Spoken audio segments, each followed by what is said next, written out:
On a recent visit to Oaxaca, I learned that they use a lot of cooked salsas. They use the same basic ingredients but 4 different cooking methods, and then you add what you want in addition to that.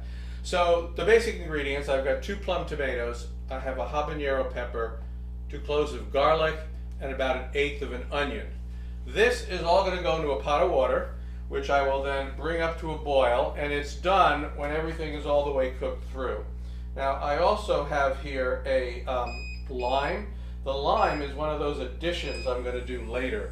So let's cook this up, drain it, and then we'll come back. All right, so we're back, and everything's boiled. You know, it looks like everything's all boiled up. I'm just going to dump all of it, the pepper, the tomato, the garlic, the onion, into the blender. And I'm going to add to that, another thing I'm going to add, I've decided to make this a little bit more acid. So I'm going to do some lime juice from one lime, just a whole lime. Get all that juice in there. Okay. All right, that's ready to go. Now, got to put the lid on it and get it started. What do I do with the lid? It's right here. Always know where your tools are, okay? All right, let's get going. Get it started at low, and then we'll just crank it up.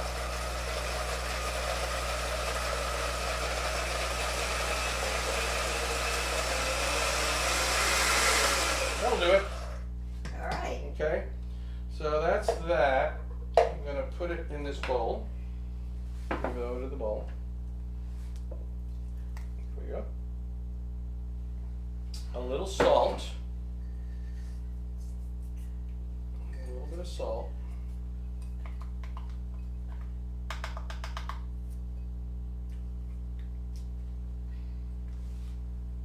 That's fine. Ooh, that's killer.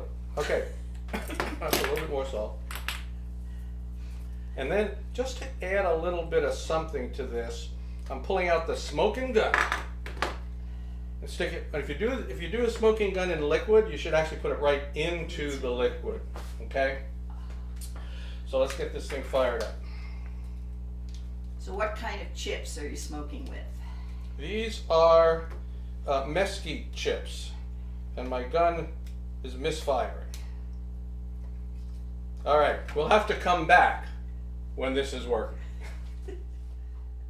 Okay, I'm back. You know, I tested it before I did started the tape, and it worked. And it turned out that the batteries died in the 5 minutes between my test and when I actually tried to do this. So what I'm doing now, and it started. I'm going to do a little more. There we go. All right, so this has started, and what I'm doing is I'm smoking this, and I've got it in this, and it's making the smoke go in. So that's going to take a couple minutes, so I'm going to let that do it, and then we'll come back. All right, so it's gone for a couple of minutes. It's, you know, making smoke. It picked up as it went along, and as you see, I put it right in the liquid, and it bubbles right through it. That's how you add smoke to a liquid. All right, turn that off now. And we are indeed finally going to give this a try. Now, I shall warn you. This is pretty spicy. And of course, you would not eat it this way normally. You'd put it on something or in something. Oh, yeah, it's hot. All right. Tomatoey, hot, a little bit of garlic. Yeah, but the flavors are still there. It's still got the tomato. Yep. And a little smoke. Yeah, it's got a little bit of smoke to it. Does have a little bit of smoke to it. All right. So it's not just pure heat. Right. And like I said, you would put this on something, either on a taco, you know, you have a little al pastor and you put a little sauce on it, or you dip some chips in it or something like that. You wouldn't eat it straight. But anyway, folks, that is Oaxacan boiled Salsa. You got it. We'll see you next time.